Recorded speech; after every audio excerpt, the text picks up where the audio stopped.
कई वर्षों पूर्व उत्तर भारत के एक छोटे राज्य में कुछ ऐसा हुआ जिसने पूरी दुनिया को जीवन के वास्तविक सुख से परिचित करवाया। कपिलवस्तु के दयालु राजा शुद्धोधन की पत्नी रानी माया ने एक खूबसूरत सपना देखा, जिसमें एक सुंदर श्वेत गज दैविक प्रकाश में तैरता हुआ रानी की तरफ आया और उनके गर्भ में समा गया। राजगुरुओं ने बताया कि इस शुभ स्वप्न का अर्थ है कि महारानी एक पुत्र को जन्म देंगी जो आगे चलकर महान बनेगा और पूरी दुनिया उसकी महानता से प्रेरणा लेगी। ये सुनकर राजा रानी अत्यंत प्रसन्न हुए, क्योंकि उन्हें राज्यभार संभालने के लिए एक युवराज की ही प्रतीक्षा थी। कुछ महीनों के बाद जब रानी माया एक बहुत ही सुंदर उद्यान लुम्बिनी से गुजरती हुई कपिलवस्तु की ओर लौट रही थी, तभी उन्हें एक अद्भुत प्रसन्नता की अनुभूति हुई और उन्होंने प्रकृति की गोद में ही अपने पुत्र को जन्म दिया और उस बालक के तेज से सारा वातावरण मंगलमय हो उठा। राजकुमार का नाम सिद्धार्थ रखा गया और उनके दर्शन करने के लिए कपिलवस्तु में देश प्रदेश से कई लोग आए, जिनमें एक वृद्ध महापुरुष संत असित भी शामिल हुए, जिन्होंने राजा रानी को बताया कि सिद्धार्थ बड़ा होकर एक महान राजा बनेगा।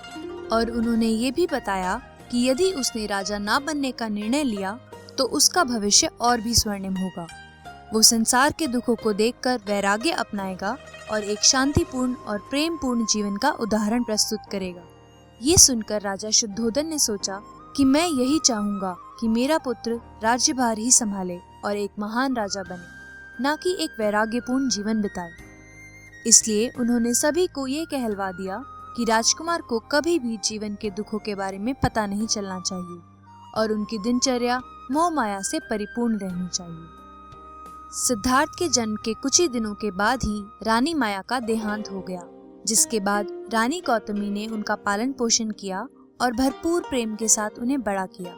इसी कारण से सिद्धार्थ को गौतम के नाम से भी जाना गया। सिद्धार्थ ने गुरुकुल में भी सदा ही अपनी बुद्धिमानी का उदाहरण दिया। वे बचपन से ही एकांत प्रिय, मननशील एवं दयावान प्रवृत्ति के थे।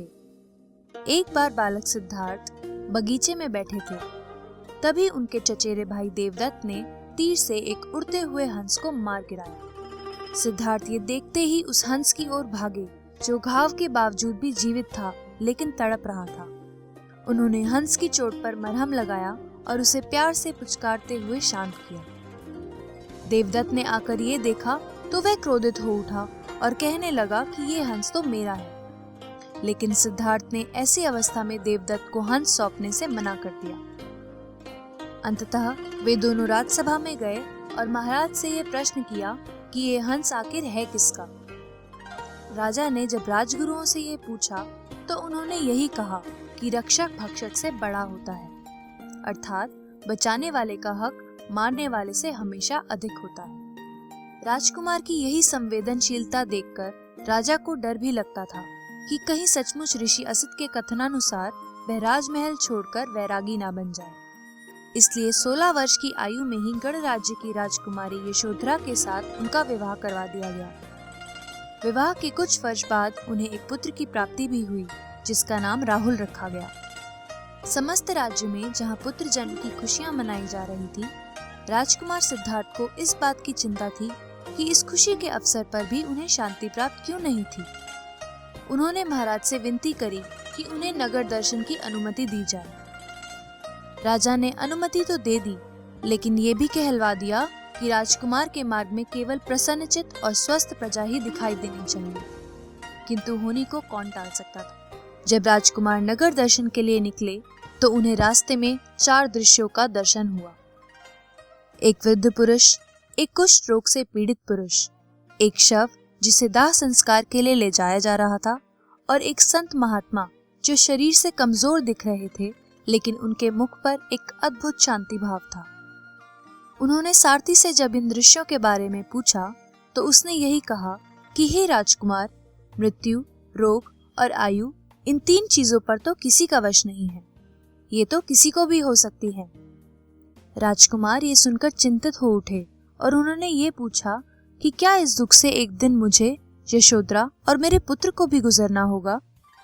तब सारथी ने थोड़ा झिझकते हुए सर हिलाया। दुखी राजकुमार ने सारथी से फिर पूछा कि ये संत महात्मा वृद्ध और कमजोर होने के बावजूद इतने शांत और प्रसन्नचित क्यों दिखाई दे रहे हैं। सारथी ने कहा कि ये तो उसे नहीं पता, लेकिन संत साधु जीवन के गूढ़ सत्य ढूंढने के उद्देश्य से ही तपस्या करते हैं और अपने तन मन को उसी उद्देश्य की पूर्ति के लिए समर्पित कर देते हैं।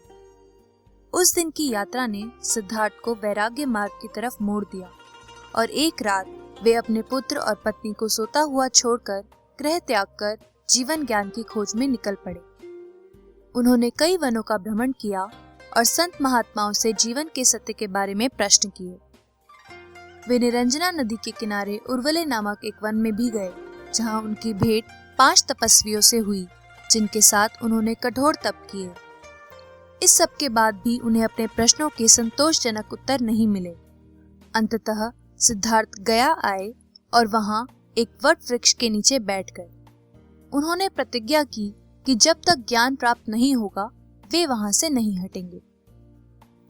7 दिन और 7 रातों तक निरंतर समाधिस्थ रहने के बाद वैशाख पूर्णिमा के दिन उन्हें सच्चे ज्ञान की अनुभूति हुई। इस घटना को संबोधि कहा गया। उस वृक्ष को बोधि वृक्ष के नाम से जाना गया तथा गया को बौद्ध गया का नाम दिया गया। सिद्धार्थ गौतम को भी इस दिन के बाद महात्मा गौतम बुद्ध का नाम मिला।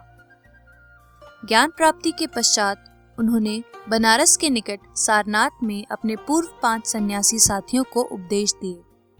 महात्मा बुद्ध आजीवन नगरों में घूम घूम कर अपने विचारों को प्रसारित करते रहे। एक बार वन भ्रमण करते हुए उनकी मुलाकात अंगुलीमाल डाकू से हुई। उसने महात्मा बुद्ध को जान से मारने की धमकी देते हुए रुकने को कहा। महात्मा बुद्ध ने बड़े ही शांत भाव से कहा, मैं तो रुक जाऊंगा, तू कब रुकेगा। अंगुलीमाल बुद्ध के मुख पर बैठे शांत भाव से डर गया कि यह कैसा मानव है जिसे मृत्यु से भय ही नहीं। वह उनके पैरों में गिर गया और उनका शिष्य बनने की विनती की। बुद्ध ने सहर्ष उसे अपने शिष्य के रूप में स्वीकार कर लिया।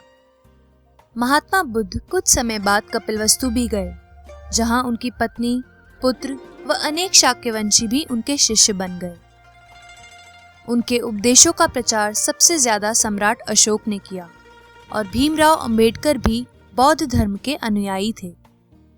80 वर्ष की आयु में उनकी पावन आत्मा मानव शरीर को छोड़कर ब्रह्मांड में लीन हो गई। इस घटना को महापरिनिर्वाण कहा गया।